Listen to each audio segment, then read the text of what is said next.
উৎপত্তি নিয়ে আছে অনেক রহস্য। তবে পবিত্র কোরআনে মৃত সাগর নিয়ে সুস্পষ্ট আলোচনা রয়েছে। মৃত সাগরের অবস্থানও বেশ রহস্যময়। এর পূর্ব দিকে মুসলিম রাষ্ট্র জর্ডান এবং পশ্চিম দিকে দখলদার ইহুদি রাষ্ট্র ইসরায়েল এবং জর্ডান নদীর পশ্চিম তীরে অবস্থিত।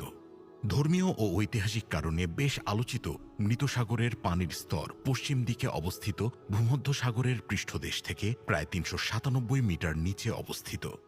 সাগরের তলদেশটি প্রতি বছর প্রায় ৩০ সেন্টিমিটার করে নিচের দিকে অবনমন হচ্ছে। এই সাগরটির দৈর্ঘ্য প্রায় ৬৮ কিলোমিটার এবং প্রস্থ সর্বোচ্চ ১৮ কিলোমিটার। পৃথিবীর সর্বাপেক্ষা লবণাক্ত পানির সাগরও এটি, কেননা মৃত সাগরের ৪০% লবণ, আর সাধারণ কোনো সাগরের তুলনায় মৃত সাগরের লবণের পরিমাণ ১০% বেশি। সাগরের তলদেশে লবণের ঘনত্বের পরিমাণ এত বেশি যে এগুলো ক্রমান্বয়ে দানা বেঁধে স্ফটিকের স্তম্ভ আকারে সাগরের মাঝে মাথা উঁচু করে দাঁড়িয়ে থাকতে দেখা যায়। এই ঘনত্বের কারণে এখানে কেউ ডুবে যান না। কেউ ডুবতে চাইলেও নিজেকে পানির নিচে ধরে রাখতে পারেন না। অর্থাৎ চারদিকে ভূমি ও ব্যাসল্ট পাথরের পাহাড় দ্বারা বেষ্টিত এই সাগরে কেউ সাঁতার না জানলেও এই সাগরের পানিতে দিব্যি ভেসে থাকতে